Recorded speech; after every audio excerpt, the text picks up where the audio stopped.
Hey everyone, Mac Gardner here, certified financial planner and author of Motivate Your Money.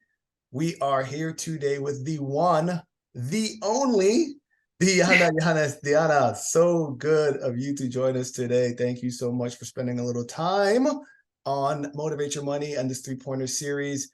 Please take a few minutes to tell our audience who you are and your amazing story.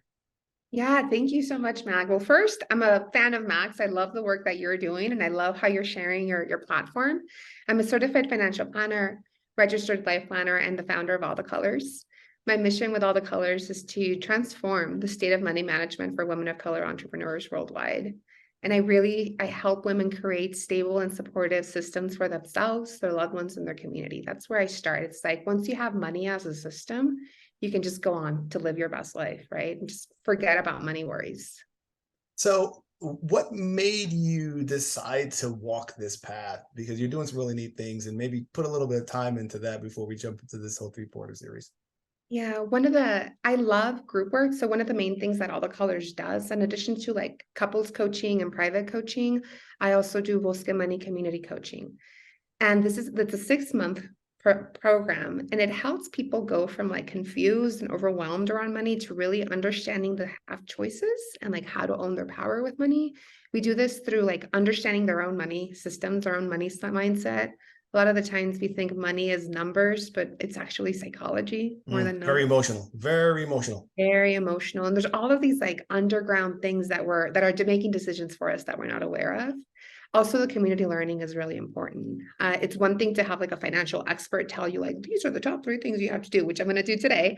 But it's even more impactful when other people who are like also kind of worried about money, then they start to make changes. That's really motivating. Okay, so So I've been a fan of yours for some time. I so like that community involvement, that doing things as a group. I think it is so powerful. I often talk about socialization and the fact that I think one of the issues why financial literacy is not really as prominent or prevalent in our society is because it's not socialized at an early age. And if it's not something like language or religion or culture that we start adopting to very early, it can be very tough. So I'm really looking forward to one, hearing more about your amazing journey and the things that you do for the folks in your community.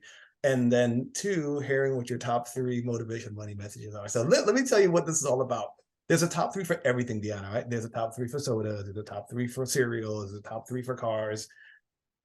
I said, what if we could, ask some of the top financial advisors, the folks that really do amazing things in our community, what would your top 3 motivational money messages be? So, with that being said, Diana, what are your top 3 motivational money messages? the first one that I heard when I was little, I must have been like 9 or 10 years old. My dad would always say, and he would do the hand gestures too. He'd be like, earn here, spend here.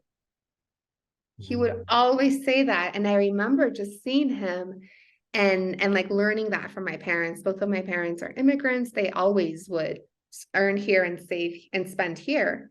And that allowed them to take 2 years off from work. My dad went back to school when he was in his 40s. And my mom was not able to find a job when we moved to LA. So she went back to school to learn English. So spend less than you earn, in Yes, essence. that was it. And like it was also the hand gestures, Oh right? yeah. Because I Oh was no, that's 8 years powerful. old. That's I'm powerful. like, I don't earn any money, but I understand this. From now on, when you see that, you know what that means. If you're earning this, make sure you're spending that. That's awesome. Okay, great. What about number 2? What's your second? Number 2 is understand what you're asking money to do. Going back to what I said at the beginning, where money is more psychology than numbers, understand what you're asking money to do. I worked with clients where they think, well, I wasn't at home a lot for my kids when they were younger, so I'm going to do all of these things for them now. Mm. And then your kids end up not valuing Mm. the way that you're spending I'm money. not, girl.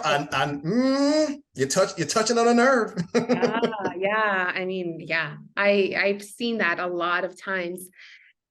Just be sure that you understand what you're asking them to do. Like, for example, it's kind of like, I think it's even easier to understand when it comes to food. If Sure. you're eating a pint of ice cream because you're lonely, Mm. that pint of ice cream is not going to solve your loneliness. It Yeah. might feel good, but it's not really going to solve Great point. anything. Great point. So then dig a little deeper on that one, because that's a very powerful statement. Understanding what you're asking your money to do. Do you think that people need to do a better job understanding what money does, or understanding what money needs to do for them? Dig a little deeper for me. Yeah, they need to understand themselves. Like, Yeah. what are you doing? Like, for example, if you're not happy with the way your money is going, you got to look at the mirror and be like, what am I doing that's not working for me? Yeah. Right. It's so funny you say that. The whole idea behind the title of my first book, Motivate Your Money, I always tell people, whatever motivates you, motivates your money. Money is not the motivator.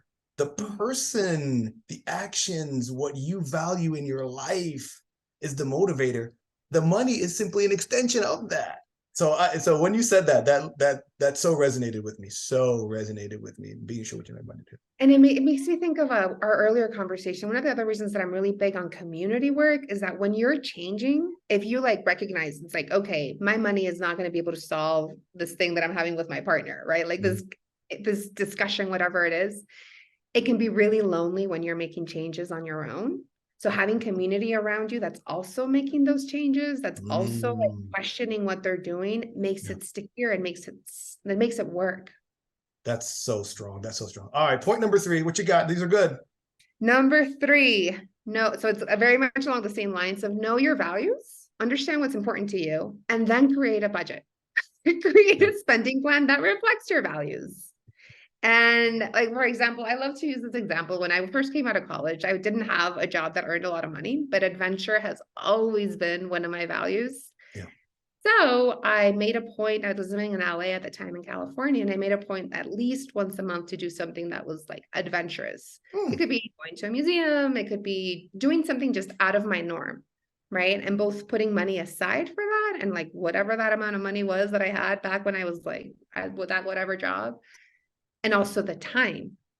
And now, like we were sharing before we started the recording, I'm a digital nomad. For 20 months, I've been traveling all over Latin America, living my best life. And adventure is a huge part of like what motivates me, right? So it better be what's motivating my money. Understand your values and create a spending plan that reflects that. Wow, that is deep. I knew we were gonna get deep on this one, and I'm glad that we were able to really touch on a lot of these different things that you're talking about, because I always say, your emotions should be colorful, but your finances should be black and white. We know that there is a definite connection between what's up here and what's in here and what our financial choices are. It's important though that we understand what's driving them, and then we understand the tools, which is the money, and how the tools can actuate and get all those things that are in our minds and our emotions efficiently and effectively there. And it's a long journey. And so it's important to understand that there are people like yourself who are out there that are sharing these great ideas and have these concepts and these conversational pieces to really help change or modify a person's mindset about money. So if you can, Deanna, please, can you recap for us what your top 3 motivational money messages are? Yeah, definitely. The first one, spend less than you earn, right? Earn here, spend here. That's the foundational. I'm using that. Understand what you're asking money to do, right? And the last one is know your values and create a spending plan that reflects them. If your spending plan, it's kind of like if you're, again, using food analogies, if you're going on a diet and you're like, I'm only going to eat grapefruit, how long do you think that's going to last? Like that there's a diet, a grapefruit diet that's like basically just great. Not going to do that. So understand your values and create a spending plan that reflects that. That reflects your values. Awesome. Deanna, Yáñez, thank you so much. Where are you joining us from today? Just so that our viewers know. Yeah, today, well, it's Good Friday. We're recording this on Good Friday, and I'm in Bogota, Colombia, and the whole country is out celebrating that it's Good Friday. It's beautiful. Wonderful. Thank you again for joining us today, Deanna. I like to say that, again, the financial life journey is a long one. Your clients, the folks in your community are so blessed to have you as a voice, as a champion, to help them when it comes to making those financial decisions. And again, whatever motivates you, motivates your money. The journey continues.